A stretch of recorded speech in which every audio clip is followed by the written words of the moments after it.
अब देखिए, बेटी ऐसा धन होता है, पुत्री धन ही ऐसी होती है जिनको जाना ही पड़ता है, कहीं ना कहीं तो जाना ही पड़ता है। तो हम गृहस्थ में नहीं जाके विरक्त लाइन में आ गए। जाना तो है, ये पुत्री धन ही ऐसी होती है जिनको दूसरे घर जाना पड़ता है। मनुष्य ही संत नहीं होता है। संत तो पशु पक्षी जानवर सब में संत होता है। संत तो एक कीट पतंग में होता है। संत तो आपको पेड़ पौधे में भी संत होते हैं। कहते हैं ना, ब्रज की गलियों में ढूंढो, कहते डाल डालो पात पात पे राधे राधे हो। क्योंकि ब्रज का जो लता पता है वो भी एक संत है। हमारे साथ बहुत ऐसी लीलाएं होती है। 10 दिन बाद ठाकुर जी ने लीला की। फिर मैंने इनको ढूंढा, 1.5 साल हो गया मुझे ढूंढते ढूंढते। बहुत बेचैन हुआ, प्रभु अब कहाँ पे हैं? मैंने हर जगह पूछा प्रभु से। शायद इनकी लीला थी, ये तरपाना चाह रहे थे मुझे, इसलिए जल्दी नहीं मिल रहे थे।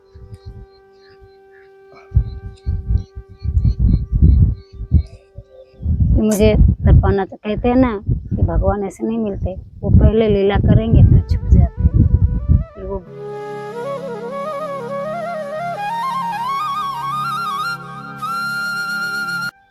राधे राधे आप सभी भक्त वृंदों को, आप सभी का स्वागत है आपके अपने चैनल संत यात्रा में। आज के दर्शन मैं आपको आज एक साध्वी बहन के दर्शन कराने वाला हूं, जो बड़े लंबी दूरी पे उनका जन्म हुआ। उसके बाद में कैसे किशोरी जी की कृपा हुई और घर में अकेली पुत्री होने के बावजूद भी उन्होंने चुना श्री कृष्ण को। जी हाँ, हर समय अपने सीने से लगा के रखती हैं और अभी ज़्यादा उम्र भी नहीं है उनकी, आपको देखने से ही पता चलेगा, उनके दर्शन से ही। तो आइए आज उनके विषय में जानेंगे कैसे उन्होंने बैराग को चुना, परिवार को छोड़ा और उसके बाद में कैसे वो कहाँ पे पैदा हुई और उसके बाद श्री ब्रज धाम में आके श्री कृष्ण की भक्ति कर रही हैं और हर समय भगवान श्री कृष्ण को अपने सीने से लगा के रखती हैं। और स्त्री शरीर होने के बाद भी कितने कष्टों का सामना करना पड़ता है इस कली काल में। उसके बाद विषम परिस्थितियों को त्याग कर आज ब्रज में सिर्फ किशोरी जी की शरण में रह रही हैं।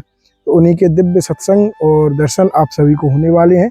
और आप जब भी भाई बंधु माता बहनें जो भी संतों की सेवा में, जो संतों को भोजन प्रसादी की सेवा है, राशन की सेवा है, छत्रियों की सेवा है, जूतों की सेवा है, चप्पलों की सेवा है, मटकों की सेवा है, जो इत्यादि सेवाओं में सभी जो अपनी सेवाएं हमारे माध्यम से संतों को पहुंचाते हैं, उनको कोटि कोटि प्रणाम। आइए श्री चरणों में चलते हैं दिव्य दर्शन संत यात्रा के साथ। तो जैसा आप सभी भक्तों को बताया था बहन के बारे में, आज दर्शन हुए हैं किशोरी जी की कृपा से।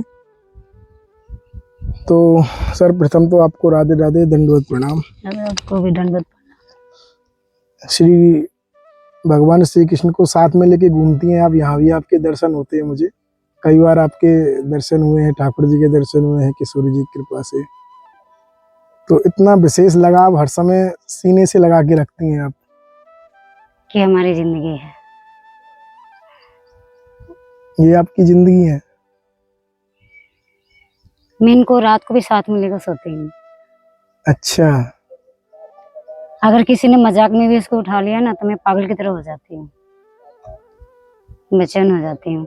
कोई अगर कहते हैं कि साध्वी जी मुझे थोड़ा दीजिए, अगर थोड़ा ज्यादा देर हो जाता है तो ऐसे लगता है जैसे माँ अपने छोटे बच्चों के लिए बेचैन हो जाते हैं ना, इस तरह मेरी हालत हो जाती है। वाह, ऐसे लगता है कि मतलब बरसों से हमारे गोद से बाहर हैं, इतना बेचैनी हो जाती है। तो कब से आप ठाकुर जी के साथ हैं? करीबन जब मैं छोटी थी जी तो मेरी माँ कथा सुनाती थी, भगवान का स्वरूपों का वर्णन करती थी। जी, जैसे जैसे वो वर्णन करते थे ऐसे ऐसे हम, जैसे कहते हैं ना लोग मूर्ति बनाते हैं, कला होती है ना, कोई कहते हैं कि मूर्ति बनाते हैं। जैसे जैसे मेरी माँ बताते थे वैसे वैसे मैं उनको आंखों में वर्णन करते थे कि भगवान देखने में ऐसे होंगे, बचपन से। दादी हमारी संत थी ना, संतों को बहुत आदर करती थी। मेरे नाना जी, मेरी नानी जी सब दादी संत महापुरुषों को बहुत आदर करती थी। तो हो सकता है उन्हीं की कृपा से हम इस मार्ग पर आ गए।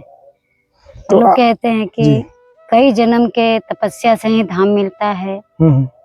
हम तो नहीं पता कि जन्म से तपस्या से मिला कि कैसे मिला, लेकिन इतना तो जरूर पता है जी। कि हम भगवान भोलेनाथ हमारे गुरुदेव हैं। मैं उनको 17 साल पहले मैंने उनको गुरु माना था, मैं उनको गुरु बनाई थी। तो भोलेनाथ ही हमारे सब प्रथम गुरु हैं। तो उन्हीं की कृपा से हमें ब्रज मिला है। भोलेनाथ जी की कृपा से। और सावन मास भी चल रहा है। तो आप कहाँ से, आपका शरीर कहाँ से है वैसे? मेरा शरीर है मिथिला धाम, नेपाल से? सीतामढ़ी जिला पुनौरा धाम, नेपाल बिहार बॉर्डर पे पड़ता है। अच्छा, बॉर्डर पे है। हाँ, जनकपुर धाम से 50 किलोमीटर दूरी पे पड़ता है सीतामढ़ी जिला पुनौरा धाम। और वहां से ब्रज धाम में आ गए आप।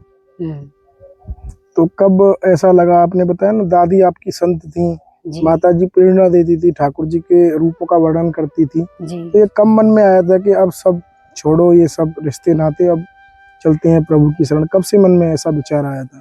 ये मेरे भैया दिल्ली में रहते, उन्होंने ब्रज बताया था। मन तो बचपन से ही था कि मैं घर छोड़ के चली जाऊँ, पर मेरी माँ नहीं जाने देती थी। उनको ये होता था कि मेरी एक ही लड़की है, हम कैसे जाने दे, वो नहीं जाने देना चाहती थी। फिर भी हमको एक तरह से 26-27 साल हो गया है। अच्छा। लेकिन 2015 तक हम आते जाते रहते थे घर पे। उसके बाद मेरा मन किया कि मैं अब परमानेंट ना जाऊं घर पे, क्योंकि जब हम अपने घर पे जाते थे तो समाज हर जगह होता है, वो प्रेशर डालते थे, इनका विवाह कर दो, विवाह कर दो। हमें अच्छा नहीं लगता था ये बार बार ये शब्द सुनना। अंत में मुझे बहुत आत्मा दुखी हो गया। फिर हमने कहा कि नहीं छोड़ो, अब नहीं जाएंगे, फोन पे बात कर लिया करेंगे, चाहे किसी से भी लेके बात कर लिया करेंगे। तो माता जी का शरीर है अभी? हाँ, माता जी का शरीर है अभी। उनका और एक ही बेटी हो आप? मैं अपनी माता जी की एक ही बेटी हूँ। तो बड़ा कष्टप्रद रहा होगा माता के लिए, तो ये उचित था आपके अनुसार? उचित है ये सब छोड़ के? और अब देखिए, बेटी ऐसा धन होता है, पुत्री धन ही ऐसी होती है जिनको जाना ही पड़ता है, कहीं ना कहीं तो जाना ही पड़ता है। तो हम गृहस्थ में नहीं जाके विरक्त लाइन में आ गए। जाना तो है, ये पुत्री धन ही ऐसी होती है जिनको दूसरे घर जाना पड़ता है। तो लोग संसार को चुनते हैं, हमने अध्यात्म को चुना। लोग संसार को चुना, हमने श्याम को चुना। इसमें कोई है नहीं। तो अभी इतनी उम्र थी, लगभग 15 साल पहले आ गए। अभी आपकी उम्र जो भी रही होगी 35-40 के आसपास, तो लगभग 20-25 साल की उम्र में घर को छोड़ना, स्त्री शरीर, फिर अकेले विचरण करना ब्रज की गलियों में, ठाकुर जी से लाड़ लड़ाना, ऐसी विषम परिस्थितियां नहीं आई कभी? ऐसा लगा? क्योंकि स्त्री शरीर के लिए थोड़ा सा मुश्किल रहता है। परिस्थितियां तो बहुत आती हैं, ऐसी बात नहीं आती है जी। फिर राधा रानी की कृपा से सब कृपा हो जाती, श्री जी संभाल लेती है, उसकी हमें चिंता नहीं है। किसी न किसी बहाने हमारे श्री जी किसी न किसी रूप में हमारे रक्षा के लिए भेज ही देती है जी। राधा रानी जिसके सर पे राधा रानी का हाथ होता है, उसे कोई न कुछ नहीं बिगाड़ सके। जहाँ कोई राखे साइया मार सके न कोई, बाल न बका कर सके जग बैरी हो। जब भगवान ही रखवाला होता है तो दुनिया क्या बिगाड़ लेगा। वो लोग तो कुत्ते की तरह भौंकते ही रहते हैं, सांसारिक है। तो अध्यात्म लाइन में भी कई बाबा लोग भी ऐसे हैं जो वस्त्र तो संत का पहन लेते, पर संत की तरह आचरण भी नहीं होता है जी। अच्छा है। जो भी है, जिसने भी हमारा नुकसान करने की कोशिश की है, राधा रानी हमें रक्षा की और करती रहेगी। राधा रानी हमारी रक्षा करती रहेगी, इतना तो विश्वास है। किसी न किसी को हमारे लिए रक्षा के लिए भेज ही देगी। लोग कहते हैं ना कि अरे भगवान आते हैं स्वयं रक्षा। भगवान तो आते ही हैं, लेकिन भगवान किसी को भेजते हैं जी। वो स्वयं तो नहीं आते, लेकिन किसी को भेजते हैं, किसी न किसी रूप में भेजते हैं। या भोजन पानी के मदद के व्यवहार रूप से भेजे, या किसी को वस्त्र दान के रूप से भेजे, या किसी को जल पिलाने के रूप से भेजे, लेकिन भेजते हैं। कोई अगर हमें जल भी पिला रहा है तो समझ लो कि भगवान स्वयं उनके रूप में हमें पिला रहे हैं जल। अगर कोई आपको वस्त्र दे रहा है तो समझ लेना चाहिए भगवान ही उनके रूप में हमें वस्त्र दे रहे हैं। अगर कोई भोजन दे रहा है तो सोचो भगवान ही उनके रूप में हमें भोजन दे रहे हैं। क्योंकि भगवान ही हर एक रूप में भगवान ही होते हैं जो सबके मदद करते हैं।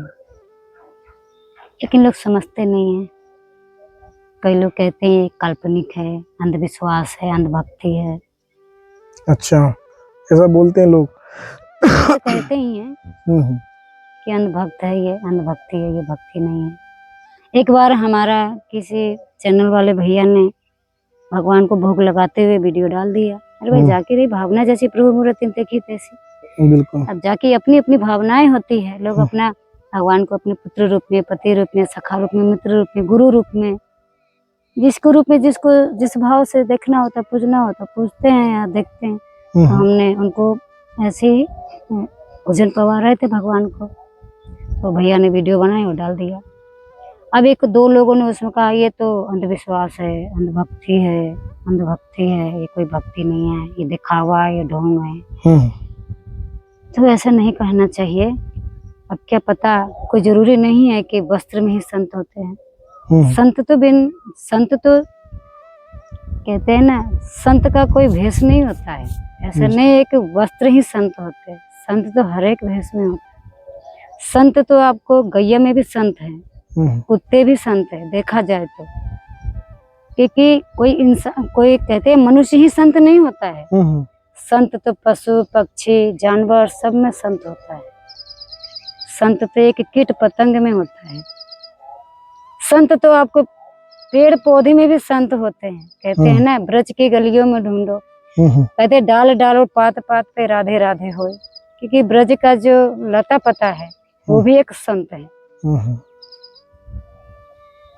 कहते हैं ना कि ब्रज का एक कांटा भी लग जाए तो समझना कि हमारे कितने अपराध नष्ट हो गए, कितने अपराध नष्ट हो जाते हैं।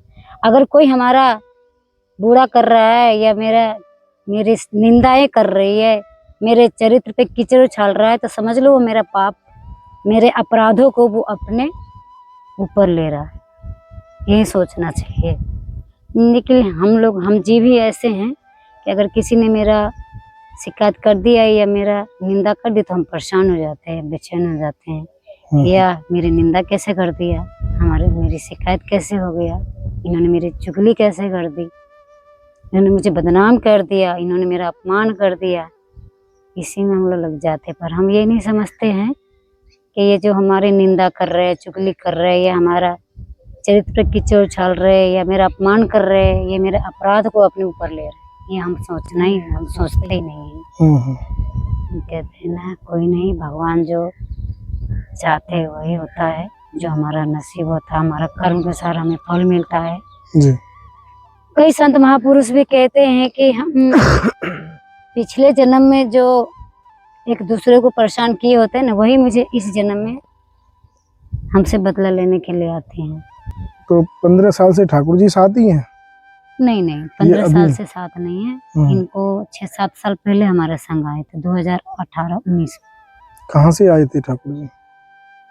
ये तो हमने किस रूप में मिल गए थे। हम आए थे, एक यहीं पे कृपालु जी का संस्था है, हर जगह ये ठाकुर जी मिल जाते हैं।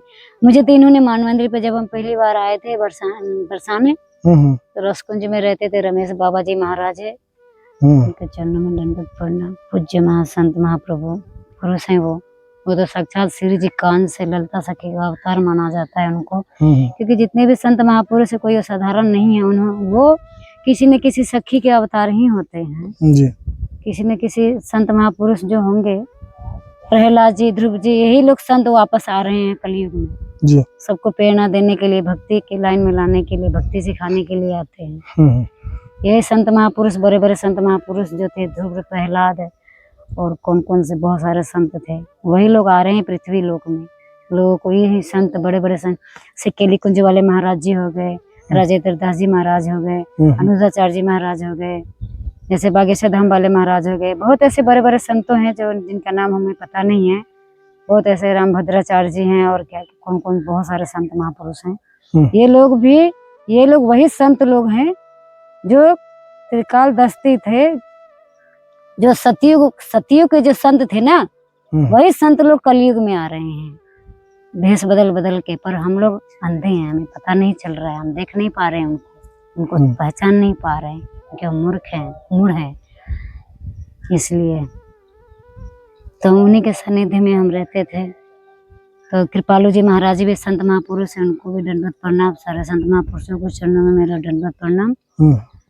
तो ये ठाकुर जी हमको वहीं मिला। और हम मान मंदिर पे जब गए थे तो मुझे ये ठाकुर जी किसी कोई संत थे, महाराज जी थे, उनके गेट के ऊपर लगा हुआ था तस्वीर इनकी। तो मुझे इनमें कुछ दिखाई दिया, ऐसे लगा कि ये कुछ बोल रहे हैं, आंखें घुमा रहे, चला रहे हैं, मेरे से बातें कर रहे हैं। तो उस समय मैं पहली बार आई थी, मुझे आए हुए 1-2 महीना हुआ था। तो मैं संकोच से दीवार में छुप जाती थी, ऐसे लगता था। बोलते एक सखी मुझे बोली कि क्या हुआ दीदी, आप दीवार में क्यों छुप रहे हैं, क्या हो गया, क्या देख गए? हमें उसमें पता नहीं था कि बताना नहीं चाहिए, कुछ लीला हो तो बता। अभी भी मैं नहीं छुपाती, अभी मैं लोगों को बता देती हूँ। बहुत बेकार नहीं चाहिए। पर वो सखी ने मुझे बताई थी, सखी जी ने, दीदी क्या हुआ, आप दीवार में क्यों छुप रही हैं? फिर मैंने उनके इशारा किया, वो देख रही है दीवार पे, क्या? हम लोग कान्हा जी। हाँ, तो क्या हुआ? वो लोग उनमें से कुछ इशारा आ रहे हैं, वो मुझे इशारे कर रहे हैं। फिर उन्होंने कहा, हैं आपके साथ इशारा कर रहे हैं? फिर एक सखी थी, उन्होंने कहा कि बाबा महाराज के पास एक बाबा रह रहे, महाराज जी। उन्होंने कहा कि इसको देखने से लगता है कि इसके साथ ठाकुर जी कुछ लीला करने वाले हैं। और उन्होंने कहा, उनके कहने के 10 दिन बाद ही ऐसा होना शुरू हो गया।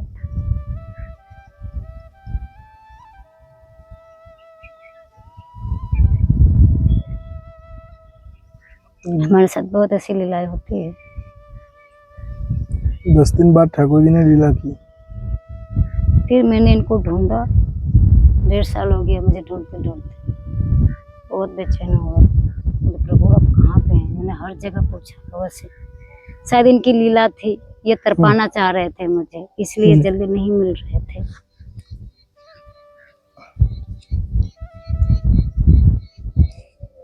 मुझे तरपाना तो कहते हैं ना कि भगवान ऐसे नहीं मिलते, वो पहले लीला करेंगे फिर छुप जाते हैं। फिर वो भक्तों को, प्रसादकों को तरपाते हैं, तरसाते हैं, खूब परेशान करते हैं, तब जाके किसी न किसी रूप में मिलते हैं। फिर इन्होंने मुझे बहुत एक तरह से सताया, निर्मोही है पूरा जी। उसके बाद ये मैं गई, जब वृंदावन चली गई थी, वृंदावन से जब आई तो मैं गई थी यहाँ पे कीर्ति मंदिर में गए। मैं पता नहीं इन्हीं की कृपा थी शायद, इसलिए इन्होंने दुकान पे लेके गया जहाँ पे पुस्तकें मिल रही थी, पुस्तकें शॉप था। मैं गई, पन्ना ऐसे उल्टा रही थी, उल्टाती फिर मैं ऐसे करने लगी, ऐसे दिखा रही हूँ, मतलब बता नहीं पा रही हूँ कि ये कहाँ मिलेंगे। ऐसे मैं पागल हो रही। वो कह रहे क्या हुआ दीदी? मैं ऐसे पागल हो रही, मतलब 5 मिनट तक मैं पागल होती रही। तब जाके कहे भैया ये कहाँ मिलेंगे? तब उन्होंने बताया कि दीदी ऐसे वहाँ पे मिलेंगे। मैं गई, वहाँ पे छोटे से रूप में लेके आए थे, पासपोर्ट रूप में मैं लेके आई। यहाँ पे किसी ने ले लिया मेरे बैग से। फिर 6 महीना खूब तड़पे। 6 महीने बाद जाके प्रेम मंदिर में फिर उन्होंने कहा था कि जहाँ कृपालु जी का वो है वहाँ मिल जाएंगे। फिर प्रेम मंदिर गए तो छोटे रूप में इनको लाए। उसके बाद छोटे रूप में लाते फिर ये 3-4 साल पहले बड़े रूप 3-4 साल पहले बड़े रूप में लिया इनको। अच्छा, बड़े रूप में लिया। इनको मैंने 3 रूप में लिया था, एक छोटे रूप में था, एक से थोड़े से बड़े रूप में था, अब ये तीसरे रूप में बड़े रूप में है। कर पाते तो बहुत है, तो पता है। लोग कहते हैं ना कन्हैया जी से प्रेम की हो, कहेंगे हाँ भैया गए तुम काम से, देखना कितना परेशान करेंगे तुम, बहुत सताएंगे। तो ये ऐसे नहीं होते, चलिए आए, कोई बात नहीं है। ये छलिया मिल जाए तो मिल जाए, पर संसार में छलिया ना मिलना चाहिए। संसार का छल वो होता है, संसार का जो छल होता है ना स्वार्थ छल होता है, वो इनका छल है ना, ये प्रेम का छल है। बिल्कुल। और रही बात इनकी, ज्यादा मुझे लगता नहीं कि ये परेशान करते। मैं एक ही बात कहती, देख लेना मैं श्री जी से शिकायत करने वाली हूँ तुम्हारी, फिर याद रखना। मतलब कभी मैं श्री जी से शिकायत करूंगी, ये महाराज भी थोड़ा सा डर जाते हैं। इनको लगता है कि अब ये श्री जी के पास पहुंचेगी, श्री जी से शिकायत करेगी, फिर राधा रानी मेरे से नाराज हो जाएगी। लेकिन ये भी बेचारे थोड़ा सा हमारे प्यारे प्रीतम सरकार, थोड़ा सा इनको भी भय लगता है कि प्रिया जी नाराज ना हो जाए। लेकिन इतना तो मुझे विश्वास है कि मुझे हर एक मोड़ पे मेरी रक्षा करेगी, मेरा साथ देगी। चलिए अब यहाँ पे प्रसादी इत्यादि आप कुटिया पे अपने उस पे बनाते हैं? हाँ, वहीं कभी प्रसादी कभी दिन में हमें निमंत्रण पर होता है तो मैं निमंत्रण में चली जाती हूँ। हम्म। कभी कभी नहीं होता है तो किसी ब्रजवासी के घर हाथ फैला के मटकोरी अचार रोटी खा लेते हैं, कुछ भी खा लेते, अचार के साथ रोटी खा लेते हैं। कभी कभी तो ऐसा होता है। रात को भी मटकोरी कर लेते हैं, कहीं दे देते हैं शाम को। जहाँ पे मैं रहती हूँ वो माता जी भी हमें दे देती हैं रोटी की, मैथिली तुम इतने भूखे मत रहा करो, रोटी प्रसाद पालो, रोटी खा लो। मैं तो रोटी दे सकूँ, रोटी खा लो। जो लोग प्याज लहसुन खाते हैं ना, इसलिए ठीक है। और एक बात लोग कहते हैं ना कि मतलब एक ना उसमें कह रहा था कोई था, जी। कह रहे कि संत लोग भिक्षा क्यों मांगते हैं? भाई भिक्षा की, अरे भिक्षा मांग रहे हैं ब्रजवासियों के यहाँ जा जाके रोटी मांग रहे, भिखारियों की तरह हाथ फैला रहे। अरे मूर्ख, तुम्हें क्या पता? तुम जिसे रोटी कहते हैं ना वो रोटी नहीं, दवाई है, दवाई मेडिसिन है, वो भक्ति लाने वाली मेडिसिन है। उसको खाओ फिर देखना। मैंने तो खुद महसूस किया है। गुरु पूर्णिमा के दिन माता जी ने हमें पराठा दिए थे आलू को खाने के लिए। मैं आलू को पराठा खा रही हूँ, रोए जा रही हूँ। ये क्या हो रहा है भाई? पता नहीं, समझ में नहीं आ रहा है ब्रजवासी की रोटी में ऐसा क्या पावर है। उसको खाओ ना तो रोने लगते हैं। अभी भैया हमको वो खिला के गए थे रबड़ी, मैं ऐसे ही पागल हो रही हूँ। पता नहीं क्या हो रहा है मुझे, ऐसे लग रहे कल्पना में मैं खोई गई हूँ। ठाकुर जी आए हैं, मेरा वो आगे आगे दौड़ रहे, मैं पीछे पीछे दौड़ रही, गोपी भाव में वो मेरा हाथ पकड़ के दौड़ रहे हैं, मैं भाग रही हूँ, लुक्का छुपी खेल खेल रहे। कल्पना हो रही है मुझे अपने आप में, मैं अपने आप में मुस्कुराए जा रही हूँ पागल की तरह। तब मुझे याद आया कि रबड़ी तो ब्रजवासी ने लाया था। उसमें उसी का पावर हो रहा है। इतना तो विश्वास जरूर है मुझे कि ब्रजजन साधारण नहीं है, वो साधारण नहीं है। ब्रजजन साधारण हो ही नहीं सकते। उनके यहाँ का रोटी खाओ और भक्ति आए। ब्रजवासी का, ब्रजजन का रोटी हम खा रहे हैं, हमारे अंदर भक्ति आ रही है, भक्ति में रो रहे हैं, रोटी खा रहे हैं, रो रहे हैं, वो साधारण नहीं है। हम साधारण नहीं मानेंगे। जो साधारण मानेगा मूर्ख है, बेवकूफ है, वो बेहुदे लोग है, बेवकूफ है जो ब्रजजन को साधारण समझ रहे हैं, पर वो साधारण नहीं है। वो तो जब कान्हा जी खुद स्वयं गोपी बनकर रह रहे हैं, भगवान हो के, तो फिर हम लोग क्या है उनके सामने, उनके चरणों के धूल के भरा। हम तो कह रहे कि हम ब्रजजन के चरणों के धूल के लायक भी नहीं है, फिर भी करना में सरकार ने कृपा करके हम लोग ब्रजवासी के घर में ही रखे हैं। बताओ, हम ब्रजजन के घर में रह रहे हैं, उनके संग हम रह रहे हैं, खा रहे पी रहे, उनके संग एक सदस्य की तरह रह रहे। वो हमें इतना प्रेम दे रहे हैं कि मैं दूसरी जगह जा रही थी, रूम वो देख के मैं दूसरी जगह ट्रांसफर हो रही थी, उन्होंने मुझे मना कर दिया। माता जी ने, बाबा लोगों ने, भैया लोग, एक भैया थे, उन्होंने कहा अरे तुम क्यों जा रही है लाली, मत जा, हमें तो बहुत अच्छे लगे तू रह रही है, बच्चन को तुमसे लगाव हो गया। बच्चन ना, वो तो साक्षात श्री जी ठाकुर जी का अवतार है वो, क्योंकि ठाकुर जी को हम प्रिय लग रहे हैं, इसलिए वो बच्चे के रूप में हमें स्वीकार किए हैं। इसलिए हम उस ब्रजजन के घर में रह रहे हैं, किराए पे रह रहे हैं। अब ब्रजजन के घर में ही रह रहे। वहाँ वृंदावन में भी हम रहे थे पिछले साल, हम ब्रजजन के घर में ही रह रहे थे किराए पे। पता नहीं कृपा ऐसी हो रही है, क्योंकि एक बाहरवासी थे, हमके यहाँ किराए पे गए, कुछ दिन के बाद एक दीदी पहुंची, बोली है तू यहाँ क्या कर रही है, चल मेरे संग रहना वहाँ पे 2 रूम है, एक तुम रही, एक हम रहे। गए, दोनों रहने लगे वहीं पे। फिर हम महाकुंभ में चले गए। फिर श्री जी से कहे, श्री जी मेरे से क्या अपराध हो गया जो आप मुझे बरसाना ना बुला रही हैं? फिर करुणा में सरकार ने कृपा करके फिर बरसाना बुलाई। अब 1 साल होने ही वाला है, 15-20 दिन के बाद फिर श्यामा जी ने अपने चरणों में रखी है कृपा करके। ये तो उनका निजी महल है और वृंदावन तो गेस्ट हाउस है, कोई आओ बाहर ही रहो। और ये तो निजी महल है उनका। निजी महल में हर कोई नहीं रह सकता जब तक लाडली श्यामा जी की कृपा न हो। बिल्कुल। और मुझे तो इतना विश्वास है कि मुझे लाडली जी का कृपा है मुझ पर। अब बहुत ऐसे है, कम से कम बहुत लोगों ने मुझे कहा है कि बहन जी, दीदी जी, साध्वी जी, महाराज जी, आपके ऊपर श्यामा जी की कृपा है। मैंने देख लिया, मैंने पहचान लिया।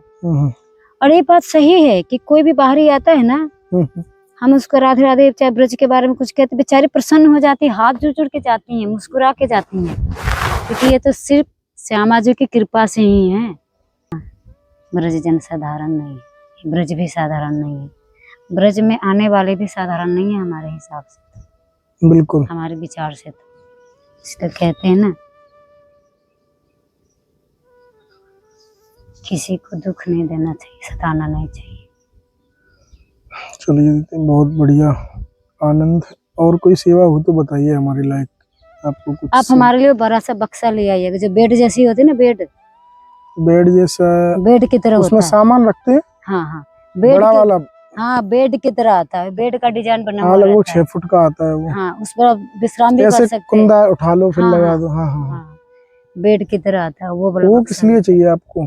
सामान वामान रखने के लिए, जैसे कि अच्छा, कोई, सामान रख लिया, ऊपर जैसे सो कि जाए कोई उस पे। कुछ दे गया तो उसी में रख दिए। अब थैले अच्छा थैले अच्छा, थैले थैले तो क्या अच्छा नहीं चद्दर लगता। का आता है जो? तो आता है, पैप का बेड बना होता है, उसमें मतलब कपड़े भी रख लो, सो भी जाओ ऊपर आराम। पेप का, हाँ वही चद्दर वाला ही तो, वाइट सफेद चादरा चद्दर वाला का आता है जो, हाँ हाँ, सफेद चद्दर वाला। हाँ, चादरा 6 वाला 6x4 स्टील का 6x3। हाँ हम्म, हाँ हाँ, चद्दर का आता है वो। जी। ठीक है, समझ गया, 3x6 का आता है। हाँ, अच्छा वो चाहिए आपको। चलिए वो सेवा करवाते हैं आप। और जी आप एक हम आपको बता देंगे। जी, बताइए। हाँ बता देंगे हम, अच्छा अच्छा, फोन पे बता। चलिए ठीक है, तो आप सभी ठीक है, वो भक्तों- अगर हमें मिल गया 2-3 दिन में, जिनसे हमने बोले हैं सेवा के लिए, वो अगर सेवा कर दिए तो ठीक है, तो फिर हम आपको बता जी देंगे। जी जी, तो आप वो कब तक हमें दे जाएंगे? जल्दी दे जाएंगे, जब श्री जी बोल देंगी जब भी दे जाएंगे, कोई दिक्कत हाँ, नहीं है। 2 दिन में दे जाइएगा। कोशिश यही है। हो सकता है कहीं हमको बाहर भी जाना पड़े, तो अच्छा फिर हम अच्छा, उसको सामान को उसमें रख के ताला में बंद करके निकल जाए। चलिए ठीक है। तो आप सभी भक्तों ने सुना, ये साध्वी बहन इतनी दूर से आने के बाद में ब्रज धाम में रह रही हैं श्री जी की कृपा से ही। और इनकी जो छोटी सी सेवा है, एक बक्से की सेवा है, जिसमें जो सामान है, ठाकुर जी वगैरह कहीं बाहर जाते परिक्रमा वगैरह दें तो उसमें रख जाया करें, और उसमें ऊपर सोने का वो भी बन जाएगा, है ना। 3x6 का आता है चादर का। तो बहुत जल्दी श्री जी ने कृपा की तो बहन को पहुंचा दी जाएगी, और आप सभी भक्तों को भी अवगत करा दिया जाएगा। और आप सभी भक्त जो भी साध्वी और संतों की सेवा में निमित्त बने हुए हैं, उनको बहुत बहुत आभार। मिलते हैं ऐसे ही एक और सत्संग के साथ में, सिर्फ संत यात्रा पर। राधे राधे। ठीक है, राधे राधे, राधे। दंडवत प्रणाम। जय हो।